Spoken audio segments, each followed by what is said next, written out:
So this was a leap of faith, Okay. which brought me here. It's just that your responsibility matrix increases. So I Okay. think that was my first turning point that I feel was the major one. There was an opportunity that came in a group called CERT, allowing us to dream big and not to be afraid of failures. So that really was something that came long way in building my personality, my delivery style, how to put a robust organization at a low resource base. There has to be extreme clarity about what really transformation is about.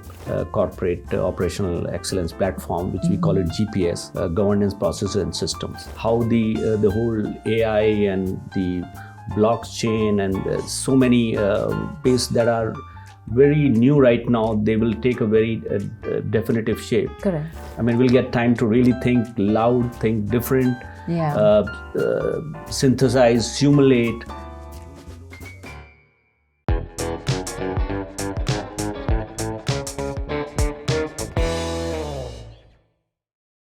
Hello everyone and welcome to Coffee with CA with me, your host Geena Bharwani.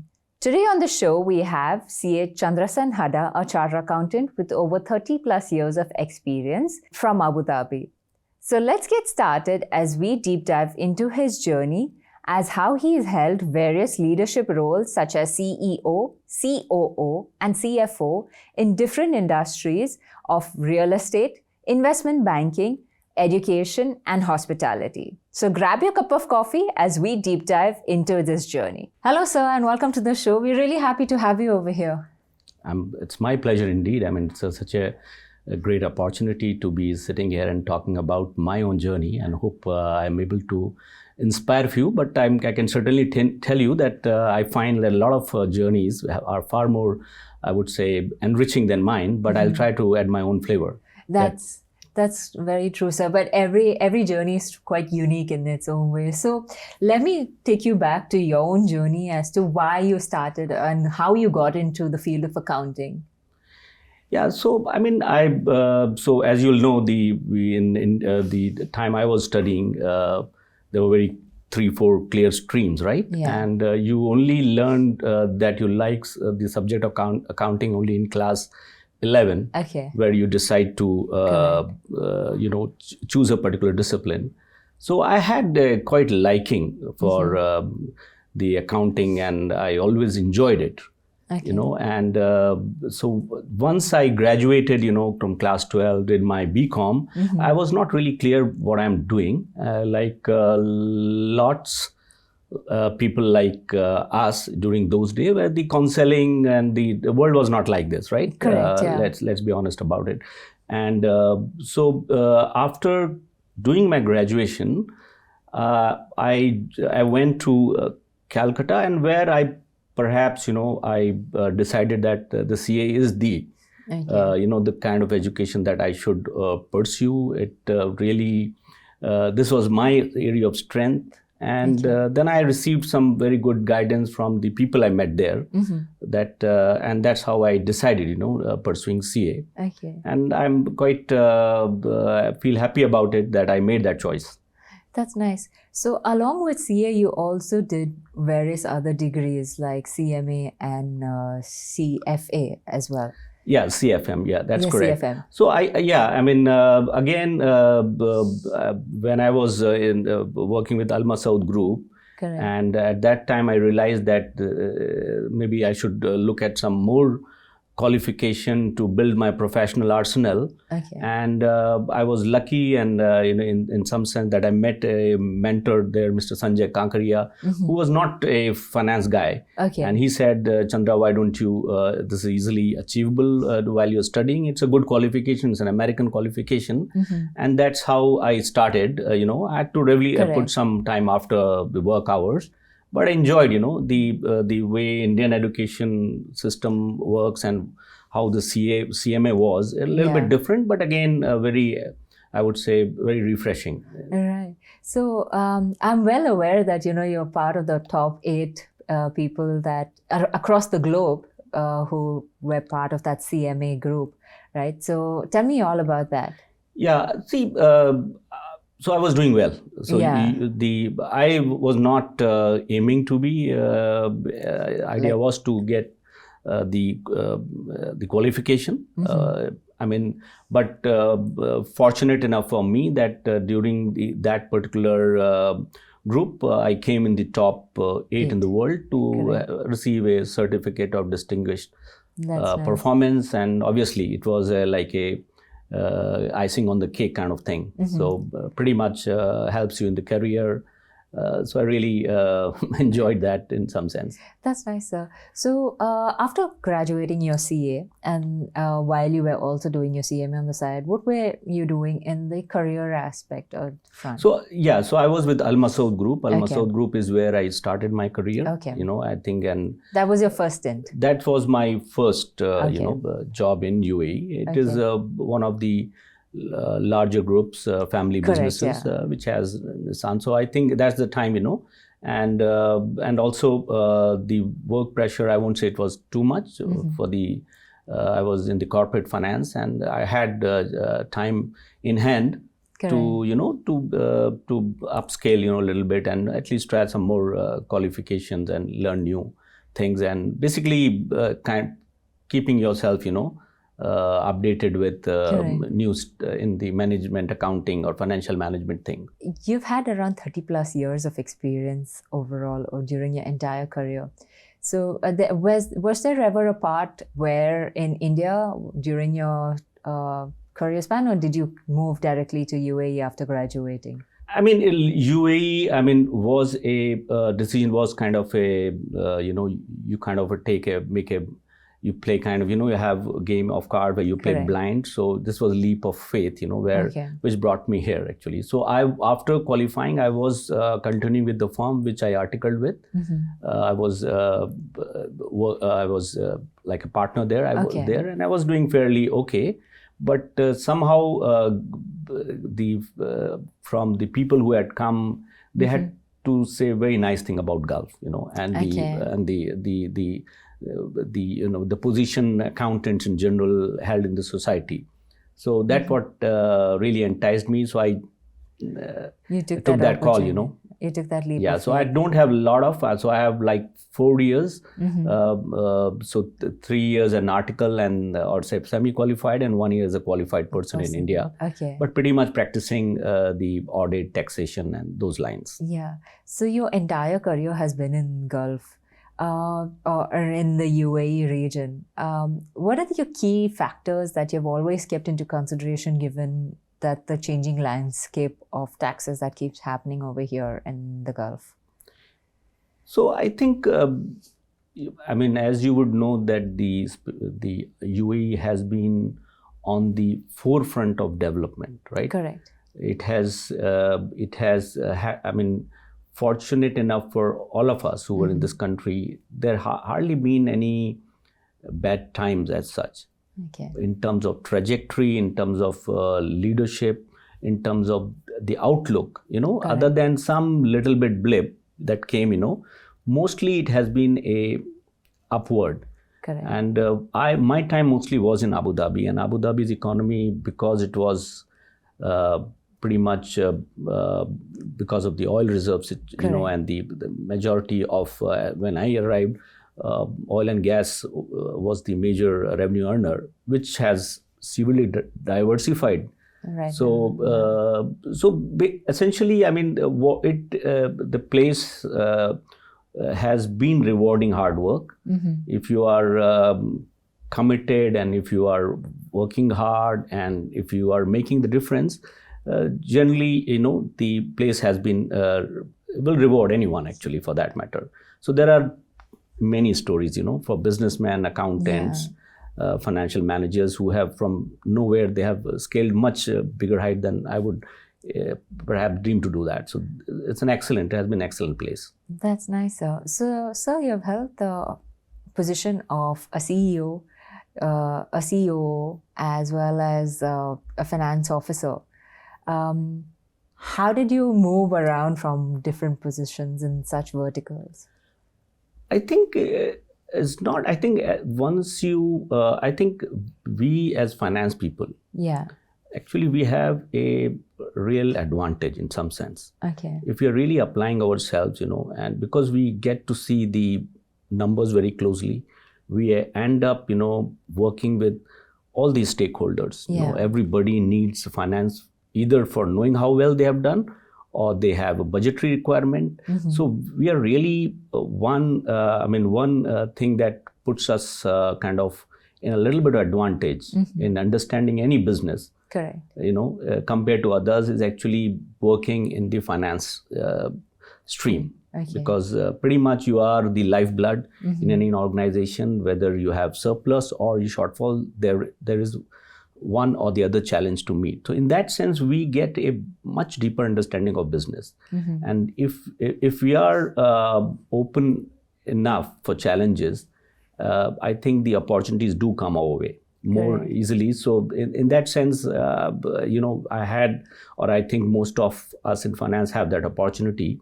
And there's not too much of difference. There's a little bit of, if as a CEO or a COO or a CFO, there are certain organizational KPIs that everybody is committing to. So it's not too much of a change really. Okay. It's just that your responsibility matrix increases in certain. It broadens really. As a CEO, you have a much. I think the challenges are, I would say, much more steeper compared to CFO or COO.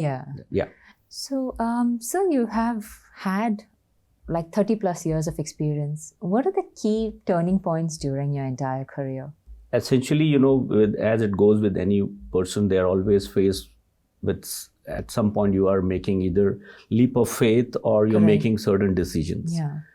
So I think the first turning point was that deciding to do CA. Okay, so I was decent and I loved the subject. But there were not good stories. They are very good story, but mostly you'll hear people spending their lives doing CA. So that was one challenge that I would say was my. If I haven't done that, I think none of it would have happened the way it happened, right? So I think that was my first turning point that I feel was the major one. The second thing was that once I completed, the market was opening and all that, and I don't know, I had fixated on Gulf. So I took a call on coming to Abu Dhabi without job. And that was, I think, a very important point. If that decision was not made, I wouldn't be here talking to you, especially the way I am right now. And I think with that, I think when you take those decisions, sometimes you get lucky. And I was extremely lucky to have got a job in the Al Masood group. And it continues to be a great place to work. But I feel myself very, very, I would say, blessed because I had excellent mentors. Those mentors, some of them are occupying very high position right now. So coming right from, pretty much bookish education, and then coming and working in an organization that has just transformed itself. They had very large ERP systems and really, really good people. So I think that really, that was those 5 years that I spent in Al Masood, especially the first 3 with the mentors, was exceptionally enriching for me. That really led to my own transformation in some way. And so then the third point that I would say, again, for the leap of faith, because I had to, there was an opportunity that came in a group called CERT. CERT was a commercial arm of Higher College of Technology. It just started, and there was a position that came. It was pretty much a parallel move, and but the whole concept excited me. Working first with federal government and with the education, which is trying to do several applied research and things like that.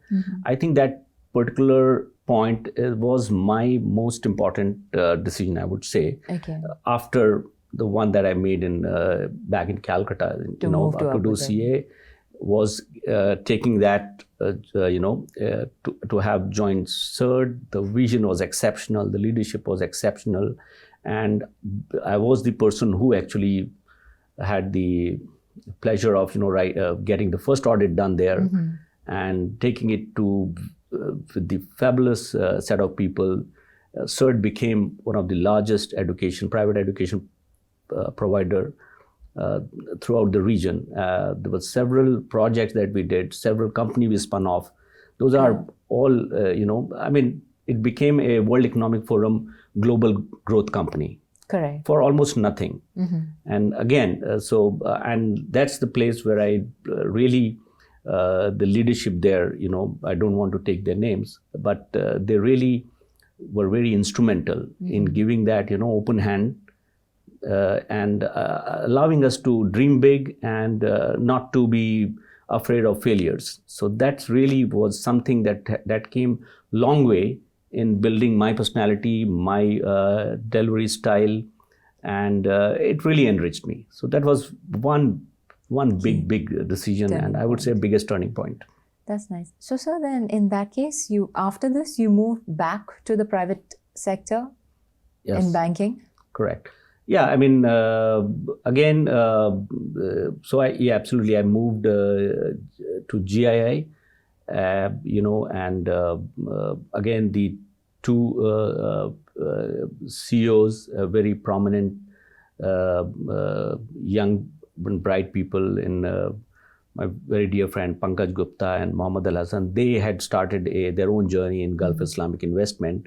And I had a pleasure of, being able to come as a chief operating officer. Okay. It was a transition, but pretty much in CERT, we were very investment focused. We were doing investments. We've had floated a fund.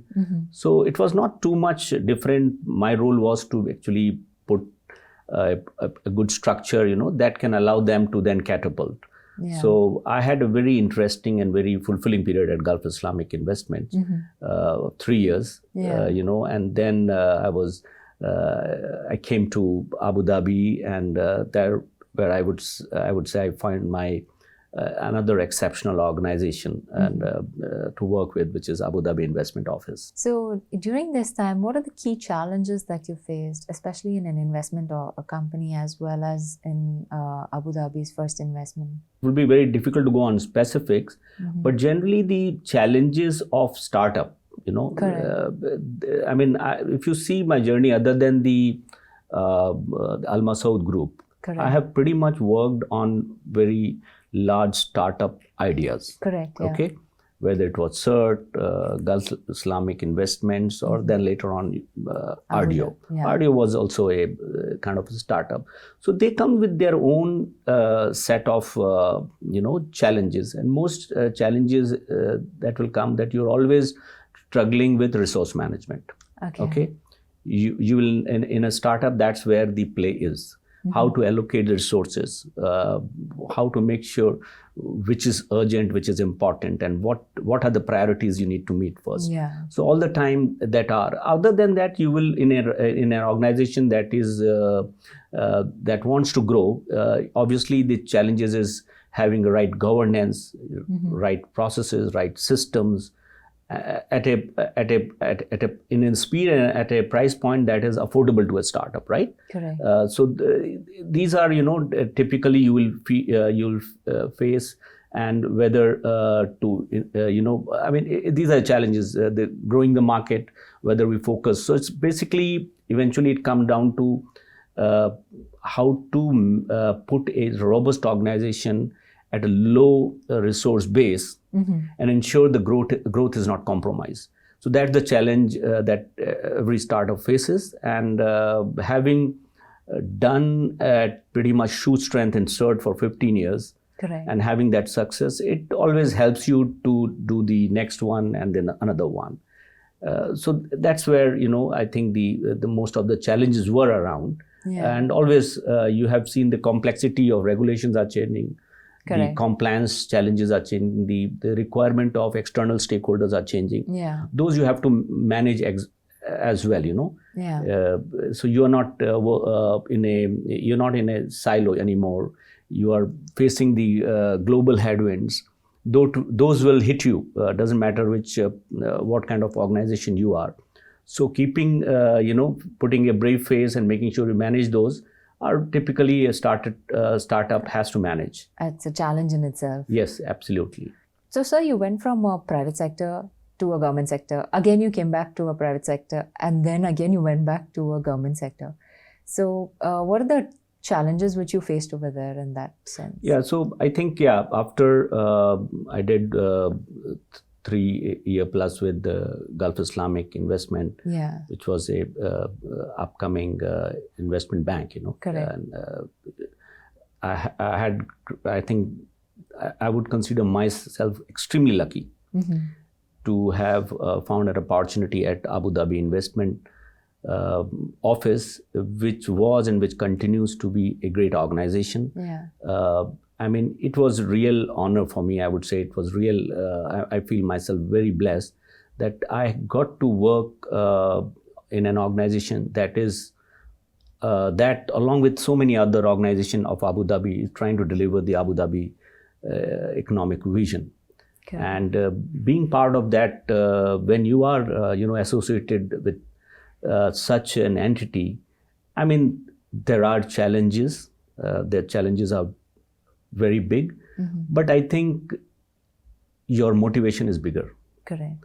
And I think, I mean, those 4 year plus with Abu Dhabi Investment Office, it tested every bit of myself in both, on 2 counts. One was to how to make decision when there is such a high demand from the leadership team. Secondly, you have to learn also new things. So we had, I mean, I was exposed to extremely capable individuals at Abu Dhabi Investment Office, and those, while they are depending on you for many things, actually they're also teaching you a lot. And also, I mean, that's where you learn how, UAE's investment in their own people is turning out, really. So one of the finest UAE Emirati leaders, I had opportunity to work there, be part of their vision, and it was a real highlight for me, I would say. Yeah, that would have been your career highlight as well. Absolutely. I mean, under no mean terms, it was an excellent time that I had, and it was a nice time that I had in RDO. That's and before I started, our own venture in Lock and Croft. So, sir, you've led transformation journeys for a lot of organizations, right? Especially in the processes and all of it that are there, as the position that you held as a CFO.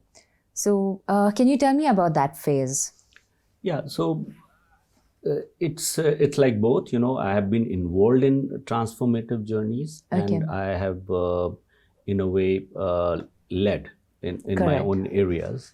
So I think the first thing that what we have to understand, that transformation is not a destination. As you've stated rightly, it's a journey.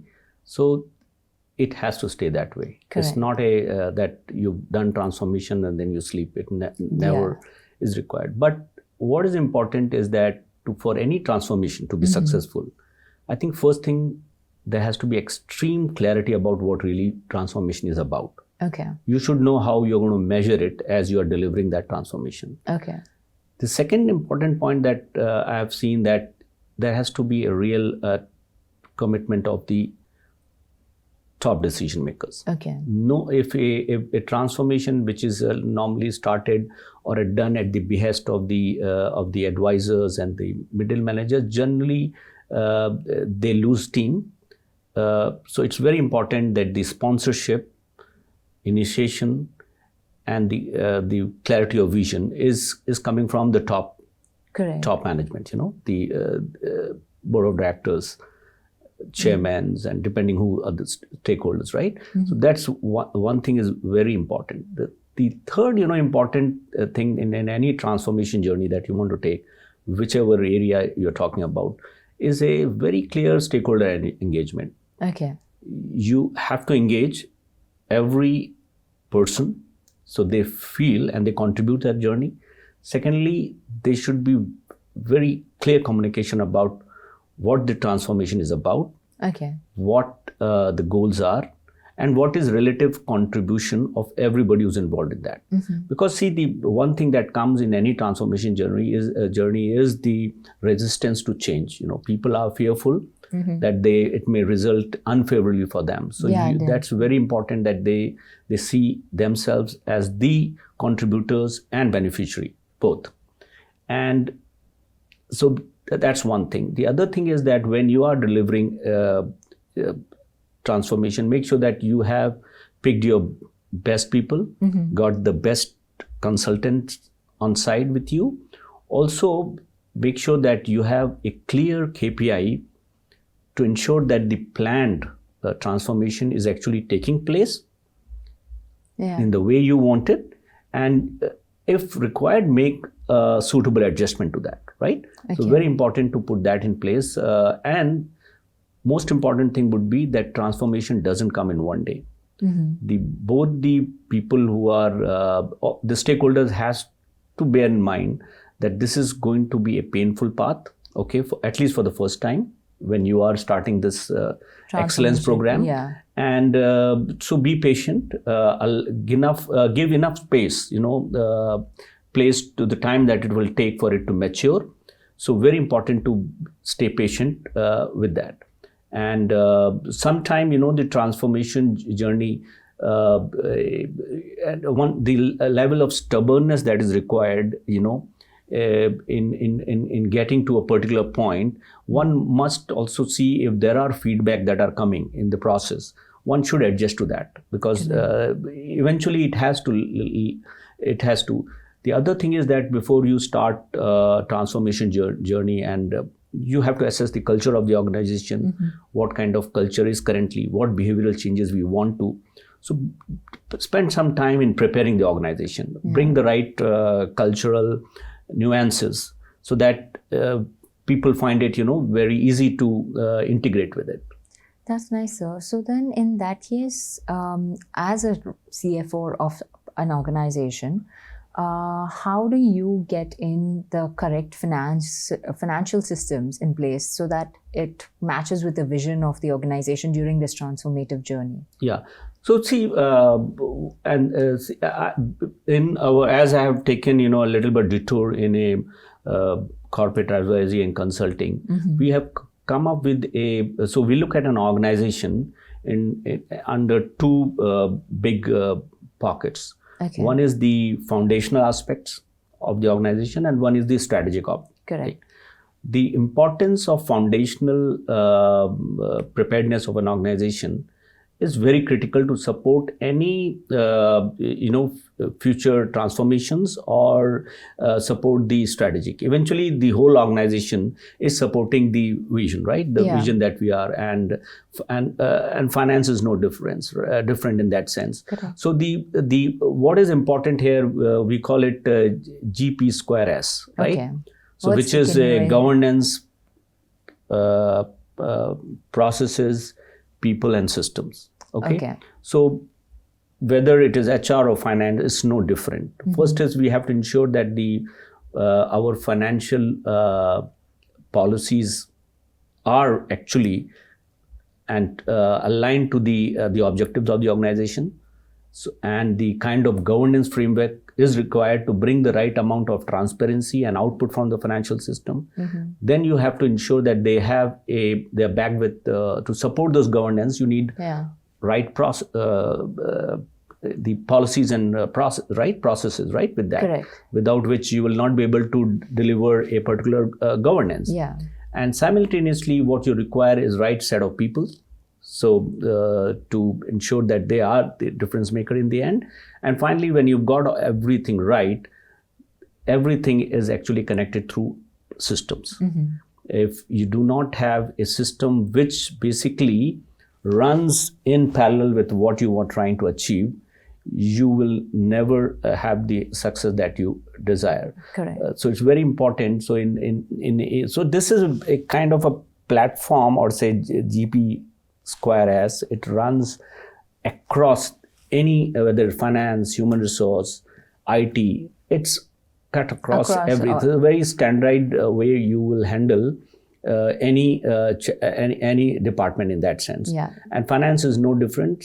Okay, when you draw a border, visioning, then finance is looking at a particular very strong, which is bringing the financial discipline, fiduciary responsibility that is on us, and the bringing the right reporting, timely reporting, transparency, very important, and bringing the key analysis, all that. Unless you have all these aligned, ending with system, you won't get what you want. That's nice, sir.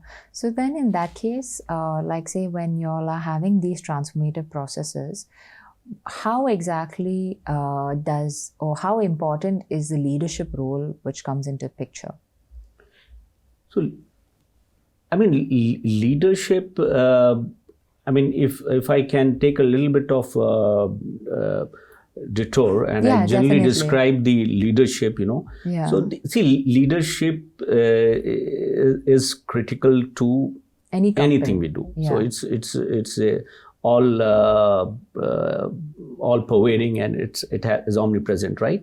So I think the leadership is actually in the end, is about helping people achieve their best potential. Correct. So the way I see a leader in any transformative process, what it can do, not necessarily they have to be the doing the best things, but making, kind of ordinary people come up with extraordinary performance. That's the leadership is eventually all about. Yeah. So it is, the leadership is all about inspiring, delegating, providing the support, providing the right feedback at right time, and ensuring that people are able to achieve their best potential.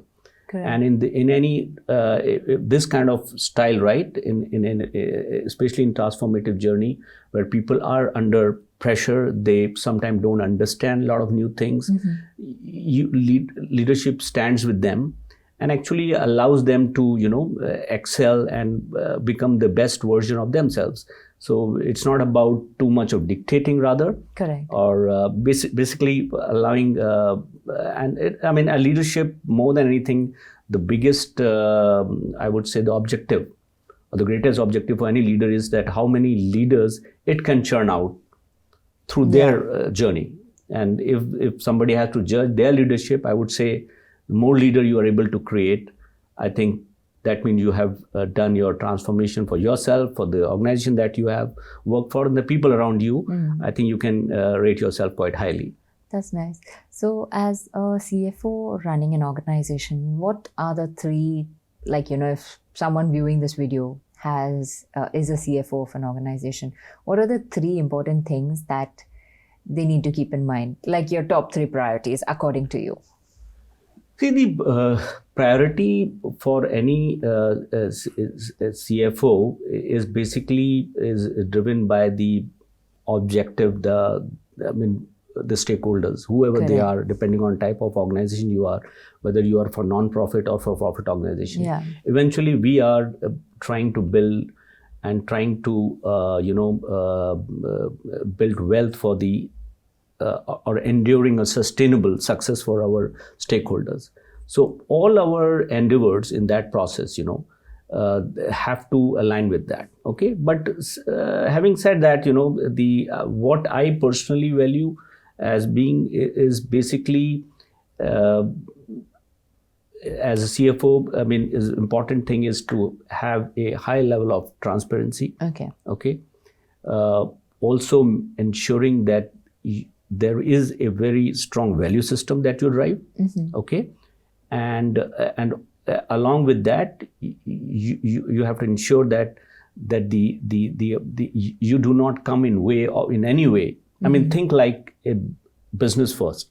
Don't ever, because normally what happens in a finance, they tend to assume a mindset which can sometimes be very seem as very arrogant for a lot of others. Yeah. And that's where the CFOs have to realize that they have responsibilities, they have been given power, but at the same time, they have to understand that they come with a high degree of service. If they are not servicing, and if the organization doesn't feel, the people do not see their services in the way it should be, then perhaps they will not be fulfilling their role. So very important, to look into these objects. Normally, there are in a listed entities, there are a lot of governance which comes out of that. You got to support that. You have to stay ahead of that. And essentially, the CFOs are very important business partners. They have to set up a system which is really very intuitive, very predictive, highly analytical, and very objective driven. They have to make sure anything that comes out of their table is totally devoid of any subjective biases. Very important, very data driven, very intuitive, and in a way, very objective, way that we come up with our own suggestion, totally devoid of biases, subjective biases, which normally tend to, come in play sometimes. So those are the things I would say to watch for. So, sir, in that case, you've been a CEO, CFO, COO, and now you're an entrepreneur too with your own business venture. What advice would you give to entrepreneurs that are looking to scale via their finances?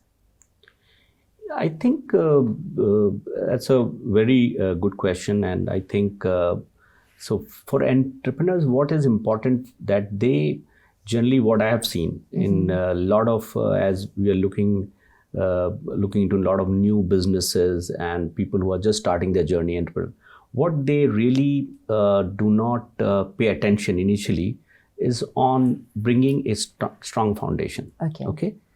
The what I've just described, in our foundational strategy of our own corporate operational excellence platform, which we call it GPS, governance, processes, and systems. Correct. So essentially, that takes a backseat.